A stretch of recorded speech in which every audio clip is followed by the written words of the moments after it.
ہم کریں گے ہر مظلوم کی حمایت۔ السلام علیکم، میں ہوں حورین فاطمہ اور آپ دیکھ رہے ہیں حمایتی نیوز HD چینل۔ نظر ڈالتے ہیں آج کی اہم خبروں پر۔ ضلع ملیر پولیس کراچی 7 اپریل 2026 عابد خان آفریدی کی رپورٹ کے مطابق سوشل میڈیا پہ وائرل ویڈیو کا معاملہ، پولیس کی بروقت کارروائی۔ سوشل میڈیا پہ گردش ہونے والی ویڈیو 3 ہفتے پرانی ہے، جس پہ پولیس نے بروقت اور بھرپور کارروائی کی تھی۔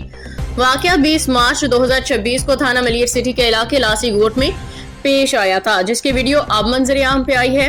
کارروائی کے دوران منشیات فروش نے پولیس پہ مزاحمت کرتے ہوئے حملہ کیا تھا، تاہم پولیس نے پیشہ ورانہ حکمت عملی سے 3 مرکزی ملزمان کو گرفتار کر لیا تھا۔ گرفتار ملزمان میں رحیم عرف شعیب عرف شوٹر، ولد محمد یونس اور سکندر ولد اکبر شامل ہیں۔ ملزمان کے خلاف اقدام قتل، سرکاری امور میں مداخلت اور منشیات فروشی اور پولیس پہ مزاحمت کی دفعات کے تحت مقدمات درج کیا گیا تھا۔ ملزمان کے قبضے سے بڑی مقدار میں آئس بھی برآمد کی گئی، جس کے تحت 2 الگ الگ مقدمات درج کیے گئے۔ ملزمان منشیات فروشی کے نیٹ ورک میں پہلے بھی ملوث رہے ہیں۔ کارروائی کے دوران ان ملزمان کو گرفتار کرتے ہوئے ان کے خلاف 4 مختلف مقدمات درج کیے گئے۔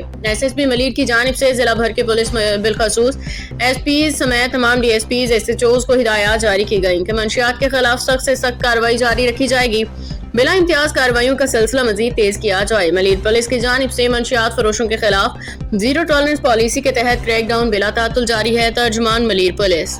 باخبر رہیے ہر جگہ ہر وقت، جانیے ملکی و غیر ملکی حالات و واقعات یقین کے ساتھ۔